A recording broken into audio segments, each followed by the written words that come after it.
ইমানদারের বৈশিষ্ট্য হতে হবে এমন, গুনাহ যত ছোট হোক সেটা করা যাবে না, আর নেক আমল যতই ছোট হোক না কেন সেটাকে ছেড়ে দেওয়া যাবে না। এই নীতিমালার ভিত্তিতে যারা জীবনযাপন করতে পারবে তারাই হবে প্রকৃত সফল। আর কিয়ামতের দিন আল্লাহ রাব্বুল আলামিন তাদেরকেই ডান হাতে তাদের আমলনামা দিয়ে দিবেন। সুবহানাল্লাহ।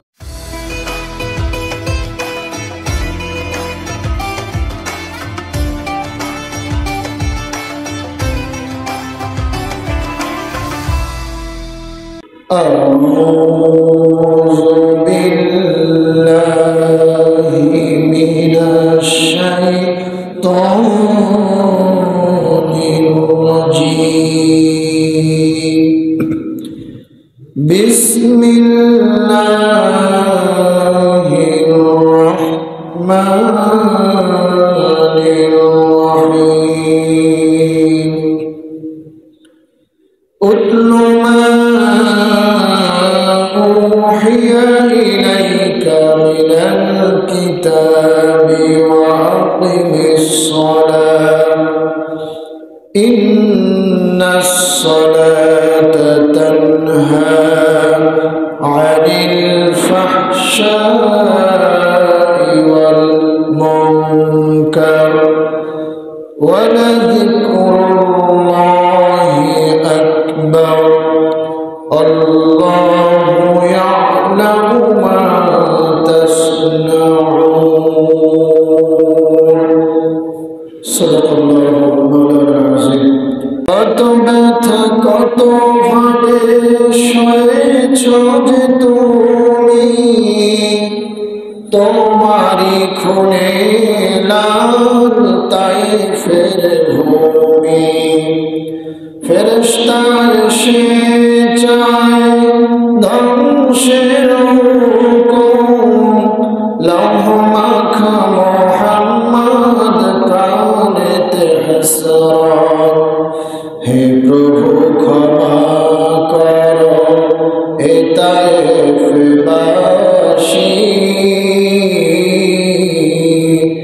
ওরা তো চিনেনি আমি যে মুহাম্মদ হৃদয়ে মুহাম্মদ বলাগল উলা বিকামালিহি কাশাফাদ দুজা বিজামালিহি হাসানাত জামিউ খিসালিহি সাল্লু আলাইহি ওয়া আলিহি। আলহামদুলিল্লাহ সুম্মা আলহামদুলিল্লাহ ওয়া আম্মা বা'দ। প্রশংসা আদায় করছি আল্লাহ রাব্বুল আলামিনের দরবারে, যে মহান মালিক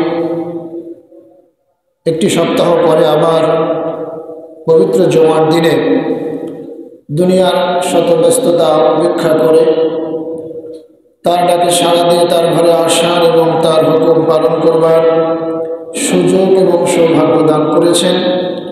আমরা সকলেই সেই মহান মালিকের শাহী দরবারে কালিমাতুশ শুকর আদায় করছি, সকলে পড়ছি আলহামদুলিল্লাহ। লক্ষ কোটি দরুদ ও সালাম পেশ করছি বিশ্ব মানবতার মুক্তির দূত, সর্বকালের সর্বযুগের সর্বশ্রেষ্ঠ মহামানব নবীনা হাবিবুনা মুহাম্মদুর রাসূলুল্লাহ সাল্লাল্লাহু আলাইহি ওয়াসাল্লামের প্রতি। প্রিয় হাজিরিন, আমরা ধারাবাহিক আলোচনায় গত জুমায় আলোচনা করেছিলাম হাসরের মাঠের ভয়াবহতা সম্পর্কে, যে হাসরের মাঠটা কতটা ভয়াবহ হবে তার কিছুটা চিত্র কোরআন এবং হাদিসের আলোকে আমরা তুলে ধরেছিলাম। সেটাই ধারাবাহিকতায় আজকে আমরা আলোচনা করব। হাসরের মাঠে আল্লাহ রাব্বুল আলামিন যে বিচার ফয়সালা করবেন, বিচারটা কোন আমল দিয়ে শুরু হবে, আল্লাহ রাব্বুল আলামিন এই আমলগুলির বিচার ফয়সালা কিভাবে করবেন, সর্বশেষ আল্লাহ রাব্বুল আলামিন কাদেরকে জান্নাতের চূড়ান্ত করবেন, কাদের জন্য জাহান্নাম চূড়ান্ত করবেন, এই বিষয়গুলি আজকে আমরা তুলে ধরার চেষ্টা করব ইনশাআল্লাহ। প্রিয় হাজরিন, হাসরের ময়দান এটা এমন একটা সময়, এমন একটা জায়গা, এমন একটা পরিস্থিতি সেদিন তৈরি হবে, যেই পরিস্থিতিটা আমাদের কারো নিয়ন্ত্রণে থাকবে না, আমাদের কারো আয়ত্তে থাকবে না, কারো ইচ্ছা মাফিক সেদিন কিছুই হবে না। সেদিন আল্লাহ রাব্বুল আলামিন যেটা চাইবেন সেটাই সেদিন চূড়ান্ত করে বিবেচিত হবে। দুনিয়ায় যেমন আপনার যদি কারো বিরুদ্ধে মামলা দায়ের হয়, কোর্টে যদি কারো বিরুদ্ধে মামলা ওঠে, সেখানে আপনি আপনার পক্ষে আইনজীবী নিয়োগ দেওয়ার সুযোগ পান, বা যার বিরুদ্ধে মামলা হয়েছে সে আইনজীবী নিয়োগ দেওয়ার সুযোগ পায়।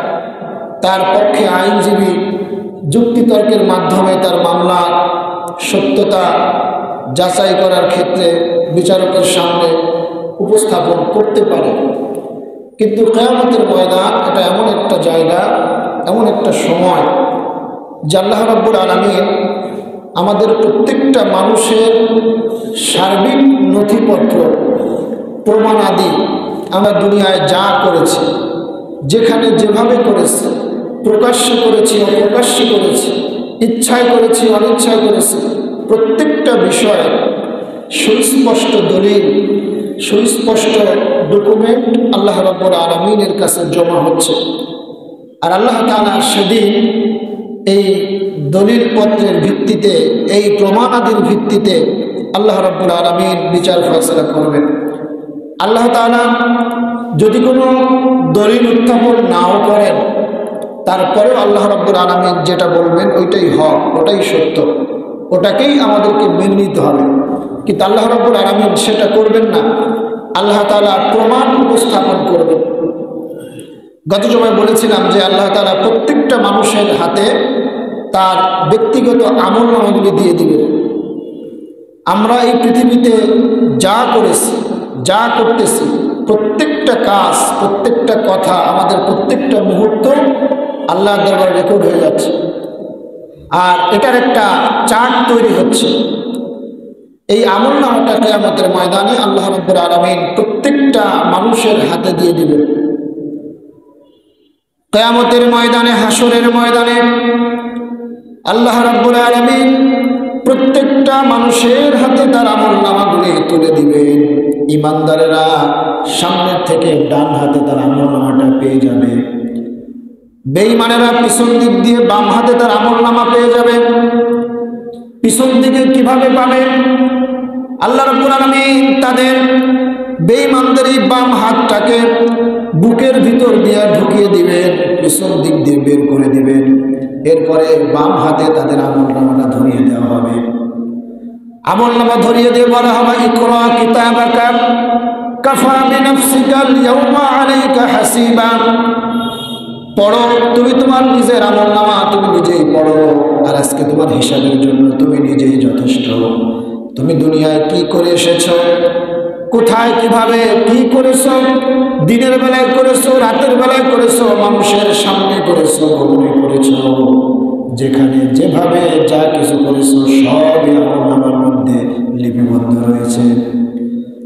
মানুষগুলি আমলনামা পড়ে আশ্চর্য হয়ে যাবে, তারা হতভম্ব হয়ে যাবে, ডেকে বলবে, মালি হাযাল কিতাব লা ইউগাদিরু সগীরাতান ওয়ালা কাবীরাতান ইল্লা আহসাহা। এটা কেমন এক আশ্চর্যময় কিতাব, একটা ছোট গুনাহ বাদ পড়ে নাই, একটা বড় গুনাহ আমলনামা থেকে বাদ পড়ে যায় নাই। আজকে আমরা অনেক সময় অনেক ছোট ছোট গুনাহ মনে করি, ছোট একটা গুনাহ কি করলে কি হবে, আমরা করে ফেলি। এমন অনেক কাজ আছে যেগুলি আমাদের দৃষ্টিতে মনে হয় এটা ছোট্ট একটা আমল, ছোট্ট একটা খারাপ কাজ, সেটাকে আমরা করে ফেলি। আবার এমন অনেক ভালো কাজ আছে, নেক কাজ আছে, যেটাকে ছোট মনে করে আমরা সেটাকে ছেড়ে দিই। কিন্তু মুমিনের বৈশিষ্ট্য, ঈমানদারের বৈশিষ্ট্য হতে হবে এমন, গুনাহ যত ছোট হোক সেটা করা যাবে না, আর নেক আমল যতই ছোট হোক না কেন সেটাকে ছেড়ে দেওয়া যাবে না। এই নীতিমালার ভিত্তিতে যারা জীবনযাপন করতে পারবে তারাই হবে প্রকৃত সফল। আর কিয়ামতের দিন আল্লাহ রাব্বুল আলামিন তাদেরকেই ডান হাতে তাদের আমলনামা দিয়ে দিবেন। সুবহানাল্লাহ। হাজিরিন, তাহলে হাসরের ময়দানে এই কঠিন একটা পরিস্থিতি সেদিন তৈরি হবে। হাসরের ময়দানে মানুষগুলি অস্থির হয়ে যাবে। বিচার কাজ আল্লাহ তাআলা কেন শুরু করছেন না? তারা অস্থির হয়ে গিয়ে হযরত আদম আলাইহিস সালামকে বলবেন, আবুল বাশার, আপনি তো আমাদের আদি পিতা, আল্লাহর কাছে একটু সুপারিশ করেন, আল্লাহ তাআলা যেন বিচারের কাজটা শুরু করে দেয়। হযরত আদম আলাইহিস সালাম বলবেন, হাসরবাসীরা, আমি আল্লাহ রাব্বুল আলামিনের একটা হুকুম অমান্য করেছিলাম। দীর্ঘদিন তওবা করার পরে আল্লাহ রাব্বুল আলামিনের কাছে মাপ চাওয়ার পরে আল্লাহ তাআলা আমাকে ক্ষমা করেছেন। আজকে কিয়ামতের ময়দানে আমি জানি না আল্লাহ তাআলা আমার সাথে কি ব্যবহার করবেন। আমি আল্লাহর সামনে কথা বলবার সাহস পাই না। তোমরা চলে যাও হযরত নূহ আলাইহিস সালামের কাছে। হযরত নূহ আলাইহিস সালাম তার অপারগতা প্রকাশ করবেন। তিনি বলবেন, হাসরবাসীরা, আল্লাহ তাআলা যখন আমার সময়ে মহাপ্লাবন দিয়েছিলেন, সেই প্লাবনে সব কিছু আল্লাহ তাআলা ধ্বংস করে দিয়েছিলেন। শুধুমাত্র আমি কিছু ইমানদারদেরকে নিয়ে আমার নৌকার মধ্যে উঠেছিলাম। সেই নৌকায় আরোহণ করার সময় আমার ছেলে কেনানকে আমি বলেছিলাম, ইয়া বুনাইয়ার কাম্মানা, ও ছেলে জাহাজে ওঠো।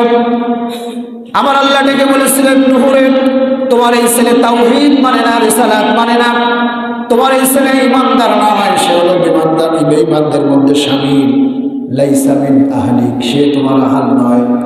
তুমি যদি তোমার এই সন্তানকে আহাল করে পরিচয় দাও, নবুয়তের দপ্তর থেকে আমি আল্লাহ তোমার নাম কেটে দেব। আজকে জানি না আল্লাহ তাআলা আমার সঙ্গে কি আচরণ করবে। আমি পারবো না আল্লাহর সাথে কথা বলতে। তোমরা চলে যাও হযরত ইব্রাহিম আলাইহিস সালামের কাছে। ইব্রাহিম আলাইহিস সালাম অপারগতা প্রকাশ করবেন। তিনিও কিছু বলতে চাইবেন না, বলবেন মুসা আলাইহিস সালামের কাছে যাও। হযরত মুসা আলাইহিস সালাম তিনিও সুপারিশ করার সাহস সেদিন পাবেন না। তিনি বলবেন, আমি পারবো না আল্লাহর সামনে কথা বলতে। তোমরা হযরত ঈসা রুহুল্লাহর কাছে যাও, দেখো তিনি কিছু করতে পারেন নাকি। হযরত ঈসা রুহুল্লাহ অন্যান্য নবীদের মতো তিনিও তার অপারগতা প্রকাশ করবেন। তবে তিনি বলবেন যে আমি তোমাদেরকে একটা সাজেশন দিতে পারি, একটা পরামর্শ আমি তোমাদেরকে আজকে দিতে পারি। আজকে আল্লাহর সামনে কেউ কথা বলতে পারবে না, শুধুমাত্র একজন ব্যক্তি কথা বলতে পারবেন। তিনি হলেন আখিরি জামানার পয়গম্বর বিশ্বনবী মুহাম্মদুর রাসূলুল্লাহ সাল্লাল্লাহু আলাইহি ওয়াসাল্লাম।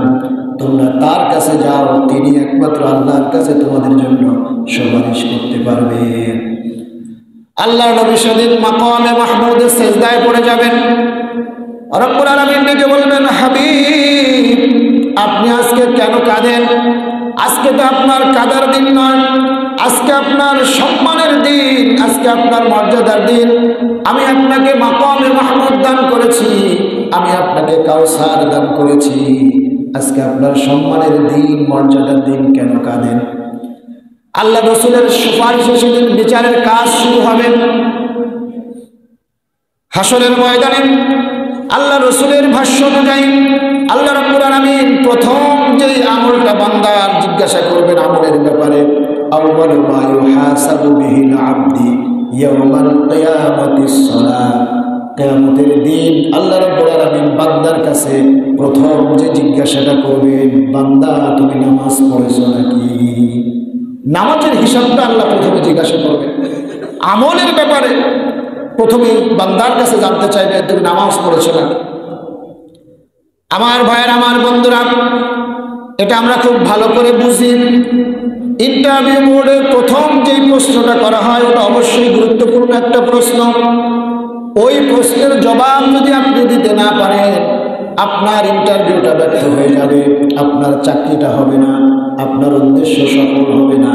কিয়ামতের ময়দানে যে সমস্ত মানুষ আল্লাহ তাআলার এই প্রথম প্রশ্নের জবাবে উত্তর দিতে পারবে না, যারা নামাজ পড়ে না তারা তো উত্তর দিতেও পারবে না।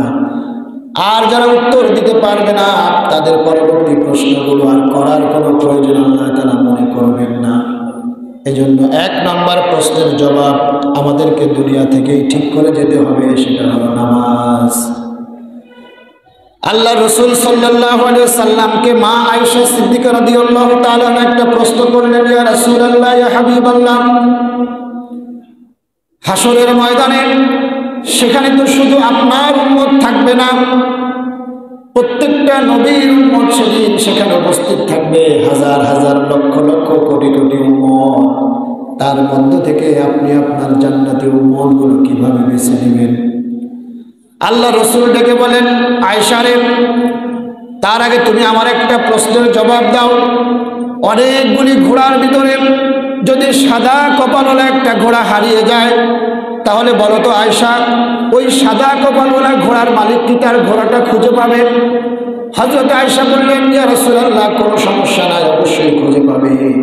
আল্লাহ রসুল ডেকে বলেন, আয়েশা রে, কিয়ামতের দিন লক্ষ লক্ষ কোটি কোটি উম্মতের ভিতরে আমি আমার জান্নাতি উম্মত কেমন করে চিনব? শোনো, আমার যে উম্মতগুলি দুনিয়ার জমিনে নামাজ ঠিকমতো আদায় করেছে, 5 ওয়াক্ত নামাজ ওযু করে সালাতগুলি আদায় করেছে, শীতের দিনে কম করে শীতের রজনীতে ঠান্ডা পানি দিয়ে ওযু করে নামাজ আদায় করেছে, তাহাজ্জুদের সালাত আদায় করেছে, কিয়ামতের ময়দানে আল্লাহ রাব্বুল আলামিন এই ওযু করার কারণে তাদের ইমানের চেহারার মধ্যে একটা ইমানের নূর দিয়ে দিবেন। তাদের ইমানের নূরগুলো তাদের কপালের মধ্যে চমকাতে থাকবে। আর আমি নবী সেই ইমানের নূরগুলি দেখে দেখে আমি আমার জান্নাতি উম্মতগুলো বেছে বেছে আল্লাহর জান্নাতে আমি ঢুকিয়ে দেব। সুবহানাল্লাহ। তাহলে এই নূর, চেহারায় নূর যদি কিয়ামতের দিন চমকাতে চাই, তাহলে আমাদেরকে ওযু করতে হবে। এখন কেউ যদি মনে করে যাক সারাদিন শুধু ওযু করব, ওযু কি শুধু ওযু করলে হবে না নামাজের জন্য ওযু করতে হবে? নামাজের জন্য ওযু করতে হবে। হাদিসের ভাষ্যটা এভাবেই যে যারা নামাজের জন্য ওযু করলো, এই ওযুর কারণে আল্লাহ তাআলা কিয়ামতের দিন তাদের চেহারার মধ্যে ইমানের একটা নূরের ঝিলিক দিবেন। সেই ইমানের তাজাল্লি দেখে, ইমানের নূরের ঝিলিক দেখে আল্লাহ রসুল তাদেরকে সুপারিশ করে জান্নাতের মধ্যে নিয়ে যাবে। জালিমরা যখন দেখবে আল্লাহ রসুল তাদেরকে সুপারিশ করে না, শাফাআত করে না, তারা ডেকে বলবে, ইয়া রাসূলুল্লাহ, ইয়া হাবিবাল্লাহ, আমরাও তো আপনার উম্মত, আমাদেরকে সুপারিশ করেন। আল্লাহ রসুল ডেকে বলবেন, সৌকান সৌকান লিমান গায়রা মিন বা'দি যালিক, দূর হয়ে যাও, দূর হয়ে যাও, তোমরা আমার উম্মত না। তোমরা যদি আমার উম্মত হতে, তাহলে তোমাদের চেহারার মধ্যে ইমানি নূরের ঝিলিক আজকে আমি দেখতে পেতাম। দেখবেন যে অনেক মানুষ এমন আছে, গায়ের রংটা খুব কালো, কিন্তু রেগুলার নামাজ আদায় করার কারণে, 5 ওয়াক্ত সালাত আদায় করার কারণে তার চেহারার মধ্যে আলাদা এক ধরনের ঝিলিক, মানে নূরের ঝিলিক। তার চেহারাটা দেখলেই মনে হয় একটা নির্মল, পৌত, পবিত্র একটা চেহারা। আবার দেখবেন যে ধবধবা ফর্সা, গায়ের রং একেবারে টকটকে লাল, বা আমরা যেভাবেই সুন্দরের বর্ণনা করি না কেন, কিন্তু নামাজ না পড়ার কারণে, আল্লাহর বিধান না মানার কারণে তার চেহারার মধ্যে এক ধরনের পশুসুলভ একটা ভাব, একটা ছায়া, একটা ছাপ স্পষ্ট হয়ে যায়। তাকে দেখলেই বোঝা যায় এ লোক কখনো কোনোদিন আল্লাহর কাছে একটা সেজদা দেবে। তাহলে আমরা যদি দুনিয়ার থেকে এই সাইনটা যদি আমরা বুঝতে পারি, একজন মানুষ নামাজ পড়ার কারণে তার চেহারার মধ্যে একটা ছাপ তৈরি হয়, একটা ছায়া তার চেহারার মধ্যে বিরাজ করে, তাহলে কাল কিয়ামতের ময়দানে আল্লাহ রসুলের ভাষ্য অনুযায়ী যারা নামাজি, যারা সত্যিকার অর্থে নামাজ আদায় করবে, এই ওযুর কারণে কিয়ামতের ময়দানে আল্লাহ তাআলা তাদের চেহারার মধ্যে ইমানের নূর দিয়ে দিবেন। আর আল্লাহ রসুল সাল্লাল্লাহু আলাইহি সাল্লাম এই ইমানের নূর দেখে দেখে সেদিন আল্লাহ তাআলা তাদেরকে সুপারিশ করে জান্নাতের মধ্যে নিয়ে নেবেন। প্রিয় হাজিরিন, যদি এমন কথা কেউ মনে করে যে আল্লাহ রসুলের শাফাআত আমার লাগবে না, আমার যে আমল আছে এই আমল দিয়ে আমি জান্নাতে যেতে পারবো, বলেন তো সে কি জান্নাতে যেতে পারবে? জান্নাতে যাওয়ার জন্য 3টা জিনিস লাগবে। 1 নম্বরে লাগবে নেক আমল, 2 নম্বরে রসুলের শাফাআত, 3 নম্বরে আল্লাহর রহমত। এই 3টা জিনিস না হলে সেদিন কেউ জান্নাতে যেতে পারবে না। আল্লাহ রসুল যখন এই হাদিস বলতেছিলেন, সাহাবায়ে প্রশ্ন করলেন, ইয়া রাসূলুল্লাহ, আপনার জান্নাতে যেতেও কি আল্লাহর রহমত লাগবে? আল্লাহ রসুল বললেন যে হ্যাঁ, অবশ্যই আল্লাহর রহমত ছাড়া আমি নবীও জান্নাতে যেতে পারব না। আল্লাহর রহমত লাগবে। আল্লাহ যদি রহমত না করেন, আল্লাহ যদি রহমের দৃষ্টিতে আমাদের দিকে না তাকান, আমরা যত ভালো কাজই করি না কেন, সেটা যদি কোনো বিনিময় না দেন, তাহলে তো মিজানের পাল্লায় আপনার কি ওজন হবে? একবার সুবহানাল্লাহ বলে 10 লক্ষ নেকি যদি আল্লাহ না দেন কোথায় পাবেন? নামাজ আদায় করলে যে নেকিগুলো হয় আল্লাহ যদি না দেন কোথায় পাবেন? আমরা যে নামাজ আদায় করি, অনেক ভুল ভ্রান্তি নামাজের মধ্যে হয়ে যায়। 100% নামাজ কেউ আমরা পড়তে পারি না। আল্লাহ তাআলা যদি এখানে রহম না করেন, তাহলে এই নামাজও আল্লাহ দরবারে কবুল হবে না। এজন্য শুধু ইবাদত করলে হবে না, তার পাশাপাশি আল্লাহর রহমত কামনা করতে হবে। আর ইবাদতের টেন্ডেন্সিটা হতে হবে আল্লাহর হুকুমকে মেনে নেওয়া। নামাজ পড়াটা মূল বিষয় নয়, মূল বিষয়টা হলো আল্লাহর আদেশকে মেনে নেওয়া। যেমন আমি একটা উদাহরণ মাঝে মাঝে দিই এভাবে, ফজরের সালাত আমরা যে সময় আদায় করি, এটা কার হুকুমে আদায় করি? আল্লাহর হুকুমে। কিন্তু কিছু সময় পরে যখন সূর্য উদিত হয়, সূর্য যখন উদিত হচ্ছে, ওই সময়ও নামাজ পড়া আল্লাহ তাআলার পক্ষ থেকে নিষেধ করা হয়েছে। এখন বলেন তো দেখি, কেউ যদি ওই সূর্য উদয়ের সময় নামাজ পড়ে, তার নামাজ কি আল্লাহর দরবারে কবুল হবে? হবে? কেন? এটাও তো আপনি নামাজ পড়তেছেন, আর আগেও নামাজ পড়েছি, সেটা যদি আল্লাহর হুকুম হয়, তাহলে সূর্যোদয়ের সময় নামাজ পড়লাম, এই নামাজও তো আল্লাহর জন্য পড়ছি, তাহলে কেন কবুল হবে না? কারণ হলো সূর্যোদয়ের আগে ফজরের ওয়াক্তে যে নামাজটা আমরা আদায় করেছি, সেটা করেছি আল্লাহর হুকুম মাফিক। আল্লাহ ওই সময় আদায় করতে বলেছেন, এজন্য ওটা হবে ইবাদত। আর সূর্যোদয়ের সময় আল্লাহ নামাজ পড়তে নিষেধ করেছেন, এখানে না মেনে যদি নামাজ পড়া হয়, এটা আল্লাহর ইবাদত হবে না, বরং আল্লাহর হুকুম মেনে এখন যদি আপনি নামাজ থেকে বিরত থাকেন, এখানে নামাজ না পড়াটাই আল্লাহর ইবাদত হিসেবে গণ্য হবে। তার মানে হলো আল্লাহর হুকুম মানা, এটা হলো মূল কথা। আগে পড়েছি আল্লাহর হুকুম মেনে নামাজ আদায় করেছি, সেটা ইবাদত ছিল। আর সূর্যোদয়ের সময় আল্লাহর হুকুমকে মেনে নামাজ পড়া থেকে বিরত থাকলাম, এই বিরত থাকাটা এটাও ইবাদত। রমাদান মাসে আমরা সারা মাস রোজা রাখি। ঈদুল ফিতরের দিন কেউ যদি মনে করে একটা মাস রোজা রাখলাম, আজকের দিনটা আমি রোজা রাখবো, তাহলে বলেন তো তার রোজাটা হবে নাকি? কারণ ঈদের দিনে রোজা রাখা হারাম, আল্লাহর পক্ষ থেকে নিষেধ করা হয়েছে। যেই আল্লাহর হুকুমে বিগত একটি মাস সিয়াম পালন করলাম, আবার ওই একই আল্লাহর হুকুমে ঈদের দিন সিয়াম রাখা থেকে বিরত থাকলাম, তাহলে 1 মাস আল্লাহর হুকুমে সিয়াম রেখেছি, এটা যেমন ইবাদত। ঈদের দিন আল্লাহর হুকুম মেনে সিয়াম থেকে বিরত থেকেছি, এটাও আল্লাহর ইবাদত। ইবাদতের কনসেপ্টটা আমাদেরকে ক্লিয়ার হতে হবে। নামাজ পড়ার নাম ইবাদত, আবার নামাজ না পড়ার নামও ইবাদত। রোজা রাখার নাম ইবাদত, আবার রোজা না রাখার নামও ইবাদত। বুঝতে হবে যে আল্লাহ কোথায় কিভাবে আমাদেরকে নির্দেশনা দিলেন। মূল কথা হলো আল্লাহর নির্দেশনাকে মেনে নেওয়া, আল্লাহর হুকুমকে বাস্তবায়ন করা। আল্লাহ যেখানে যেভাবে বলেছেন সেখানে সেভাবে করার নামই হলো ইবাদত। প্রিয় হাজিরিন, তাহলে আল্লাহ রাব্বুল আলামিনের কাছে কিয়ামতের ময়দানে আল্লাহ তাআলা প্রথম যে আমলের হিসাব নেবেন, সেটার নাম হলো নামাজ। বান্দা নামাজ পড়েছে। কিয়ামতের ময়দানে আল্লাহ রাব্বুল আলামিন যখন বিচার কাজ শুরু করবেন, আল্লাহ তাআলা সেদিন মানুষদেরকে সেজদার জন্য আহ্বান করবেন, সেজদা দাও।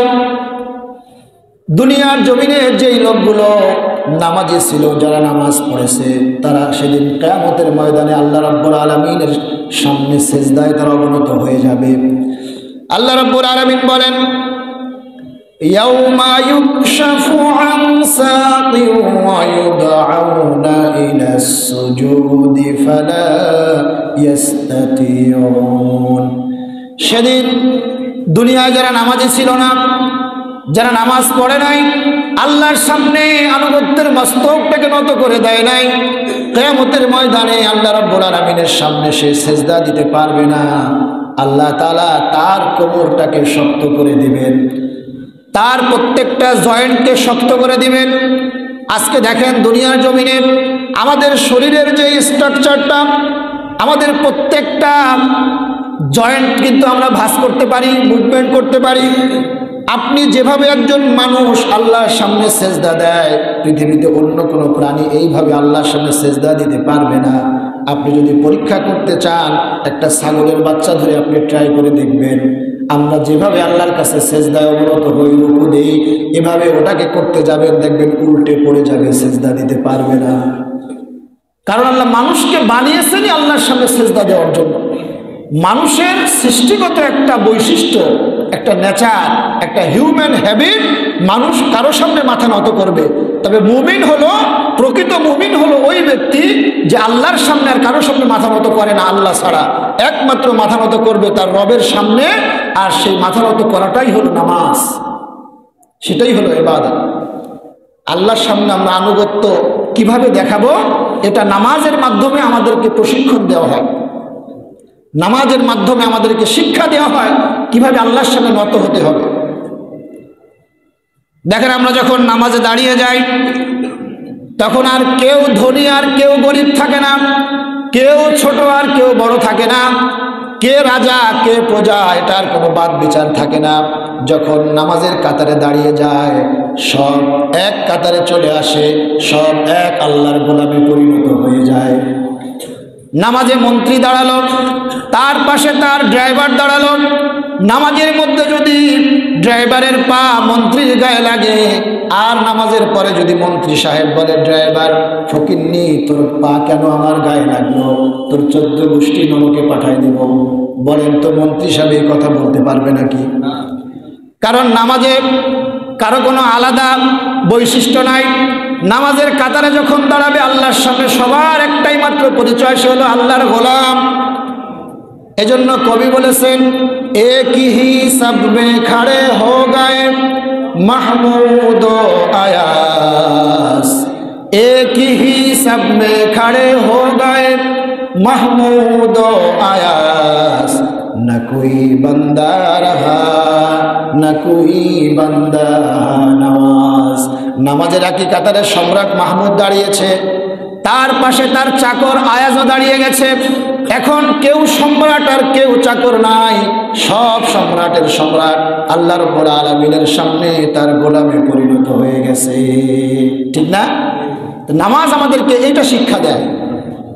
নামাজ শুধুমাত্র আল্লাহর হুকুম মানার নাম নয়, নামাজের মাধ্যমে আল্লাহ তাআলা আমাদেরকে অনেক বিষয় আমাদেরকে শিক্ষা দিতে চায়। আমরা যখন জামাতে দাঁড়িয়ে যাই, এক কাতারে কাতারবদ্ধ হয়ে এক ইমামের পিছনে ইক্তেদা করি, এখানে আর কারো কোনো ইচ্ছা থাকে না, কারো কোনো স্বাধীনতা থাকে না। ইমাম যেটা করে পিছনের মুসল্লিরাও সেটাই করে। এই যে একটা ইউনিটি, একতা, ঐক্যবদ্ধতা, এটাই আল্লাহ তাআলা দেখতে চান। মুসলিম জাতিকে আল্লাহ তাআলা ঐক্যবদ্ধ হিসেবে চান। এজন্যই আল্লাহ তাআলা বলেছেন, ওয়াতাসিমু বিহাবলিল্লাহি জামিআ, তোমরা আল্লাহর রশিকে ঐক্যবদ্ধভাবে আঁকড়ে ধরো, পরস্পর বিচ্ছিন্ন হয়েও না। তাহলে নামাজের জামাত আমাদেরকে একতাবদ্ধতার একটা শিক্ষা দেয়।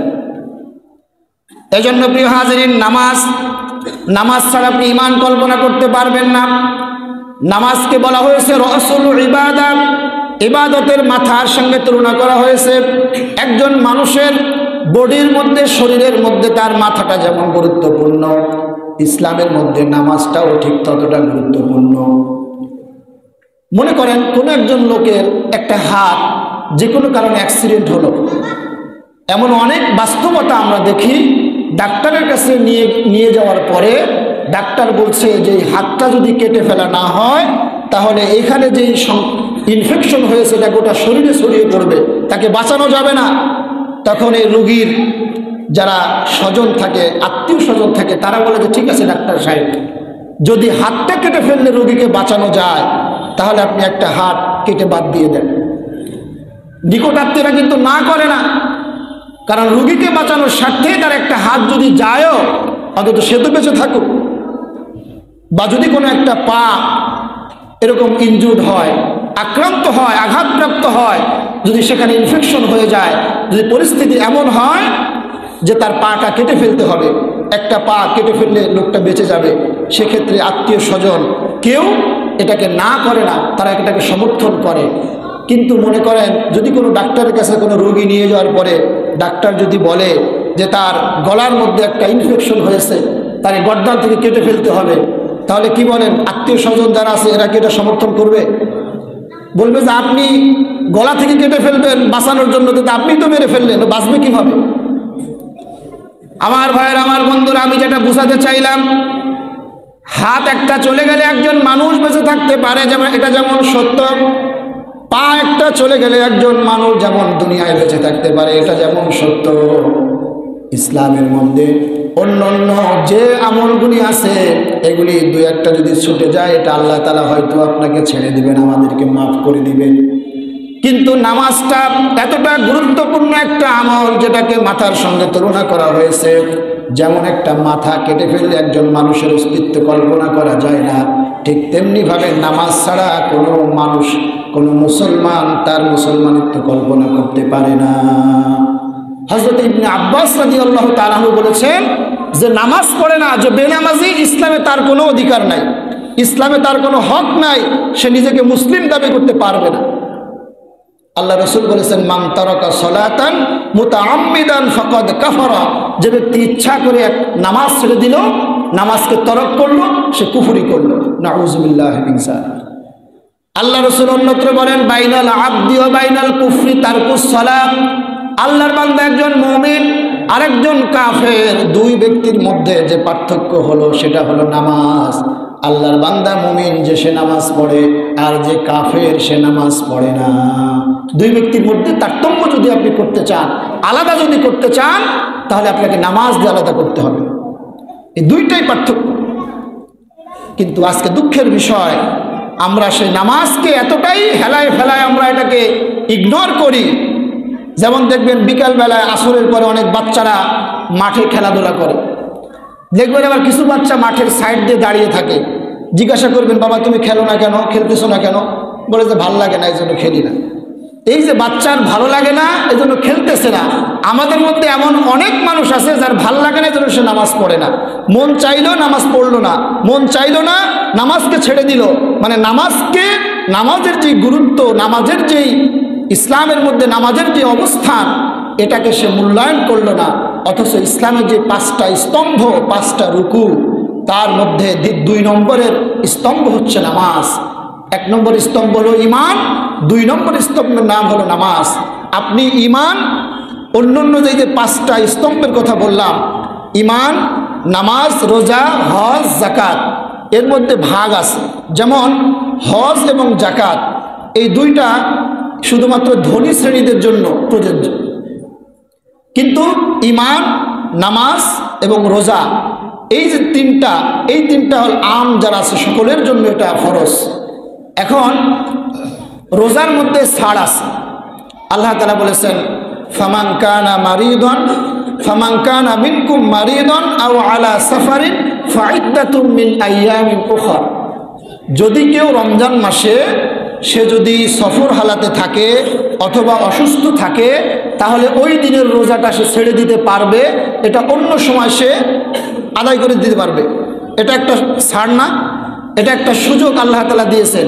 শুধু তাই নয়, যদি কোনো ব্যক্তি এমন অসুস্থ হয় সে জীবনে আর কোনোদিন সুস্থ হওয়ার সম্ভাবনা নাই, এমন অসুস্থ হয়েছে সে জীবনে আর কোনোদিন সুস্থ হবে না, ডাক্তার বলেছে না সে এর থেকে আর ভালো হবে না, তাহলে তার জন্য কি করা হয়েছে? আল্লাহ বলেছেন ফাফিদিয়াতুন তুআমুল মিসকিন, সে কি করবে? প্রত্যেকটা রোজার জন্য একজন করে মিসকিনকে 2 বেলা পেট ভরে খাইয়ে দিবে, এটা হলো তার ফিদিয়া। তাহলে এখানে আল্লাহ তাআলা একটা ছাড়ের ব্যবস্থা করেছেন। আচ্ছা যাকাত, এটা কি সবার জন্য ফরজ? এটা সবার জন্য ফরজ না, এটা শুধুমাত্র যারা ধনী তাদের জন্য ফরজ, গরিবদের এখানে ছাড় আছে। হজ, এটা সবার উপরে ফরজ না, এটা যারা সামর্থ্যবান তাদের উপরে ফরজ, ধনীদের জন্য এটা ছাড় আছে। ঈমান যেটা, এটা তো সকলের জন্য আম, কিন্তু ঈমান তো দেখা যায় না। ঈমান কি দেখা যায়? কি ভাইরা, ঈমান কি দেখা যায়? ইমান দেখা যায় না। কিন্তু ইমান যদি বাদ দেন, বাকিগুলো যদি আমরা এভাবে বাদ দেই, তাহলে আর একটা মাত্র ইবাদত থাকলো, যেটার নাম হলো নামাজ।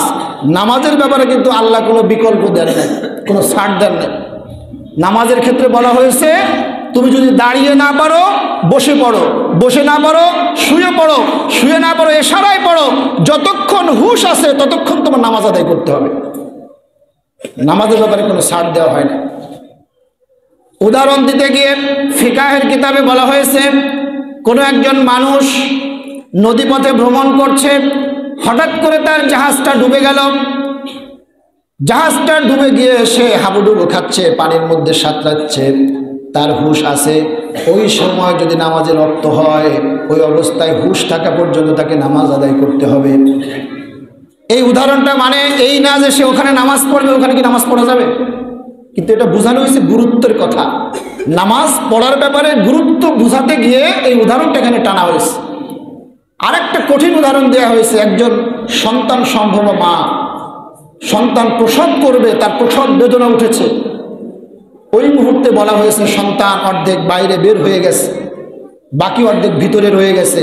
এমন অবস্থায় যদি আজান হয়, নামাজের সময় হয়, নামাজ আদায় করতে হবে। তার মানে এই না যে ওই মা নামাজ আদায় করবে। এটা নামাজ আদায়ের গুরুত্ব বোঝানোর জন্য এই দৃষ্টান্ত উপস্থাপন করা হয়েছে রূপক অর্থে। প্রিয় ভাইরা, তাহলে এটা যদি হয়, তাহলে আমরা কোনো ধরনের কোনো কস, কোনো যৌক্তিকতা, কোনো অজুহাত আমরা কি নামাজের ক্ষেত্রে আল্লাহর কাছে পেশ করতে পারবো? আপনি যদি বলেন যে আমি অসুস্থ, আপনি কতটা অসুস্থ? হযরত আইয়ুব আলাইহিস সালাম থেকে বেশি অসুস্থ?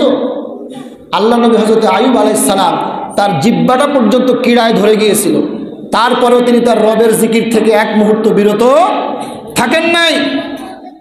আপনি যদি বলতে পারেন, আপনি যদি বলেন যে আমার অনেক সমস্যা, অনেক টেনশন, অনেক মা বোনেরা বলে যে আমার স্বামী আমাকে নামাজ পড়তে দেয় না, সেই পরিবেশ নাই, তাদের জন্য বলতে চাই, আপনি কি বিবি আসিয়ার থেকেও আপনি খারাপ পরিবেশে থাকেন? ফেরাউনের স্ত্রী আসিয়ার উপরে ফেরাউন যেই পরিমাণে নির্যাতন করেছে, নির্যাতনের স্টিম রোলার চালিয়েছে, তারপরেও আসিয়াকে এক মুহূর্তের জন্য দিনের পথ থেকে সরাতে পারে নাই। তাহলে আপনি কিসের অজুহাত দেন? আপনি ঘন্টার পর ঘন্টা মার্কেটে ঘুরতে পারেন, সেখানে আপনার কোনো সমস্যা নাই, অথচ নামাজের কথা বললে আপনার নানান অজুহাত সামনে চলে আসে। আমার পুরুষ ভাইদেরকে বলতে চাই, ঘন্টার পর ঘন্টা আমরা নানান জায়গায় আড্ডা দেই, মাইলের পর মাইল আমরা সফর করি, কত কাজ আমরা করে ফেলি, কিন্তু নামাজ পড়ার মতো সময় আমরা বের করতে পারি না। আমাদের রুটিনে নামাজের কোনো জায়গা নাই। আমাদের 24 ঘন্টা যে নিয়ম, আমাদের যে রুটিন, আমরা যেটাকে ফলো করে আমাদের জীবন যাপন করি, সেখানে আমাদের নামাজের কোনো জায়গা নাই, নামাজের জন্য কোনো ঘর খালি নাই। প্রিয় হাজরিন, এমন অনেক মানুষকে দেখা যায় রাত 3টায় ঘুম থেকে ওঠে, তার ব্যবসায়িক কাজ অমুক জায়গায় যেতে হবে, রাত 3টায় এজন্য তার উঠতে হবে, 3টায় ঠিকই তার ঘুম ভেঙে যায়। তার ব্যবসায়ের কাজের জন্য রাত 3টায় ঘুম ভাঙে, কিন্তু আল্লাহর দরবারে একটা সেজদা দেওয়ার জন্য ফজরের ওয়াক্তে তার ঘুম ভাঙে না। কত বড় কপাল পোড়া আমরা! আর সেই জাতি আমরা, সে আল্লাহর কাছে আবার রহমত কামনা করি, আল্লাহর কাছ থেকে আমরা সমৃদ্ধি কামনা করি যে আল্লাহ আমাদেরকে সমৃদ্ধি দিবে, আমাদেরকে রহমত দিবে, আমাদেরকে দয়া করবে। এটা কি আদৌ সম্ভব? আপনি যেই মালিকের কথা শুনেন না, যেই মালিকের কাজ আপনি ঠিকমতো করেন না, মাস শেষে আপনি তার কাছে যদি বেতন চান, আপনাকে কি বেতন দিবে? কি বলেন ভাইরা, বেতন দিবে? বেতন দিবে না। কারণ মালিক আপনাকে যে উদ্দেশ্যে রেখেছে সেটা যদি সফল না হয়, তাহলে আপনাকে বেতন দেওয়ার কোনো প্রশ্নই ওঠে না।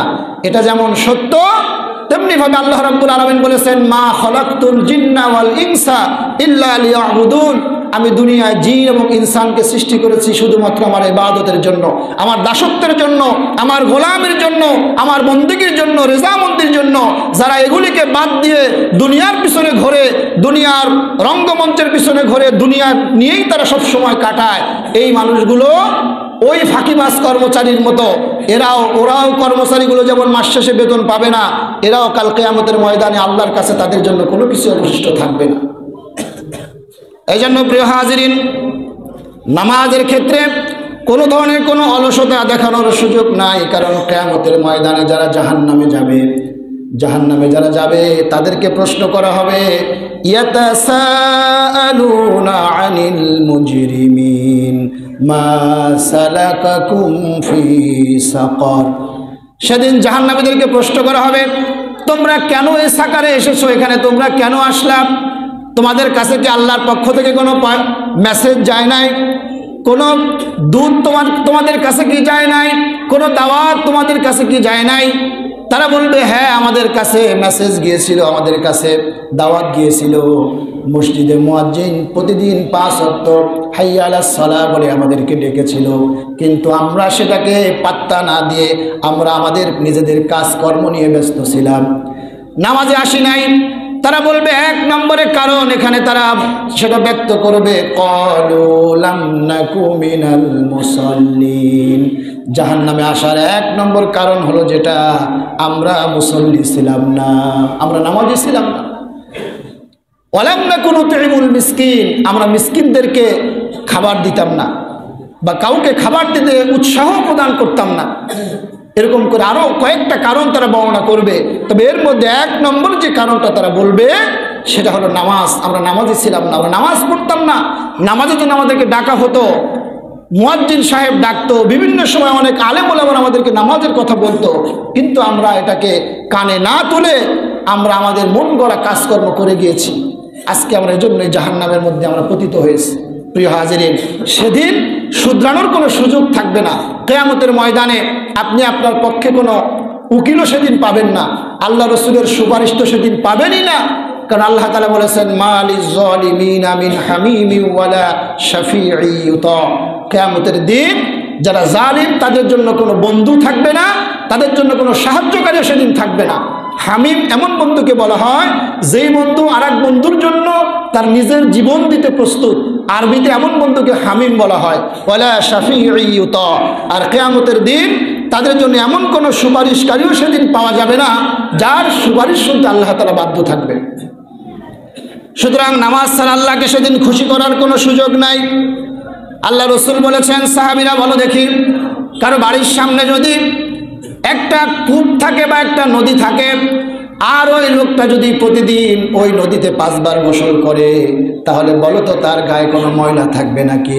সাহাবীরা বললেন, ইয়া রাসূলুল্লাহ, না, প্রতিদিন যদি একটা লোক 5 বার নদীতে গোসল করে তাহলে তার গায়ে কোনো ময়লা থাকবে না। আল্লাহ রসুল বলেন, এটাই হলো নামাজের উত্তম উদাহরণ।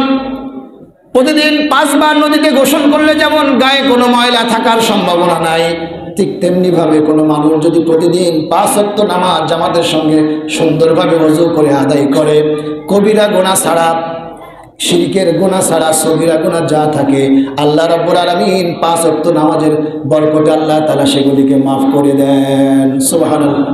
আপনি যখন ওযু করবেন, আপনি হাত ধুবেন, হাতের সগীরা গুনাহ আল্লাহ তাআলা মাফ করে দিবেন। আপনি মুখ ধুবেন, চোখ ধুবেন, চোখ দিয়ে যে সগীরা গুনাহ হয়েছে সেগুলি আল্লাহ তাআলা মাফ করে দিবেন।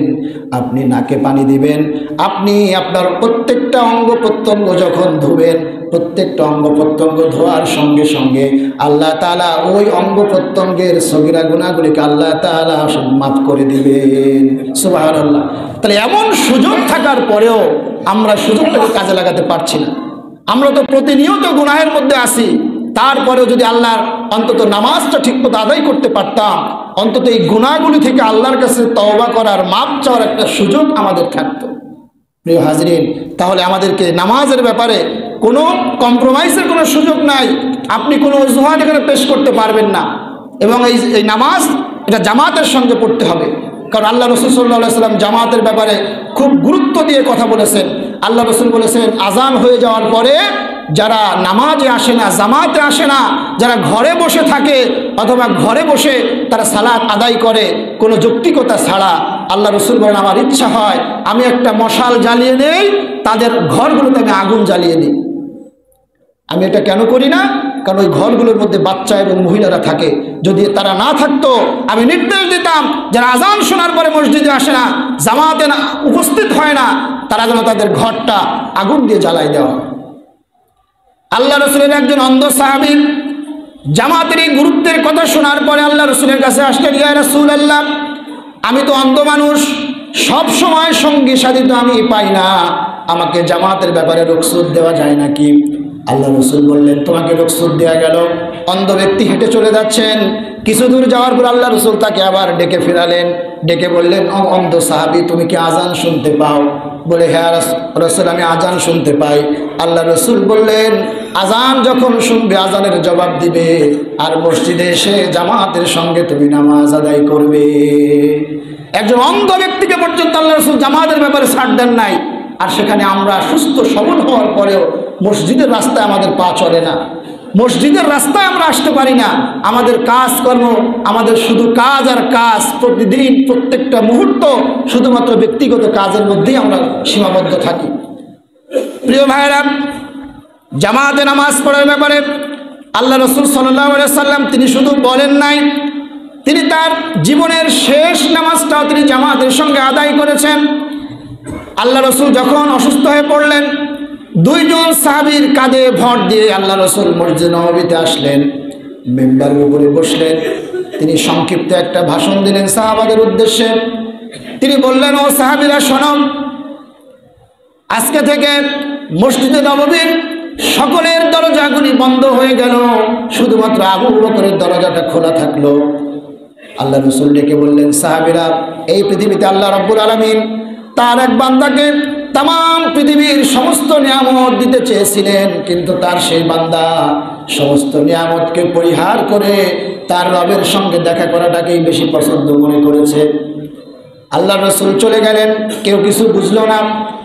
জ্ঞানবৃদ্ধ, বয়োবৃদ্ধ হযরত আবু বকর রাদিয়াল্লাহু তাআলা আনহু টুকরে টুকরে কাঁদতে লাগলেন, কারণ তিনি বুঝতে পেরেছেন এই পৃথিবীতে আল্লাহ রাব্বুল আলামিন তার রসুলকে এই সমস্ত নিয়ামত দিতে চেয়েছিলেন, কিন্তু আল্লাহর রসুল দুনিয়ার সমস্ত নিয়ামতকে পরিহার করে আল্লাহর সঙ্গে দেখা করা বেশি পছন্দ মনে করেছে।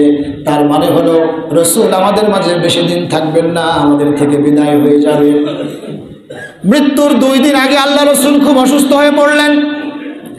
তিনি বারবার অসুস্থ হয়ে পড়েন, বারবার অজ্ঞান হয়ে যান, সেন্সলেস হয়ে যান, বারবার জ্ঞান ফিরে আসে। যেদিন তিনি ইন্তেকাল করবেন ফজরের টাইমে, তিনি হঠাৎ করে তার চোখ খুলে গেল এশার সময়। ডেকে বলেন, আয়েশার এখন সময় কত? হযরতে আয়েশা বলেন, ইয়া রাসূলুল্লাহ, সাহাবীরা অনেকক্ষণ অপেক্ষা করে আপনাকে না পেয়ে আমার আব্বা আর নববীতে তারা এশার জামাত আদায় করতেছে। আল্লাহ রসুল ডেকে বলেন, আয়েশা, মসজিদের দিকে জানালাটা একটু খুলে দাও, আমি দেখব। আর আমার মাথাটা উঁচু করে ধরো। মসজিদের দিকের দরজাটা, জানালাটা খুলে দেওয়া হলো। আল্লাহ রসুলের মাথাটা হযরত আয়েশা উঁচু করে ধরলেন। আল্লাহ রসুল নামাজের দৃশ্যটা দেখলেন, আবার তিনি শুয়ে পড়লেন।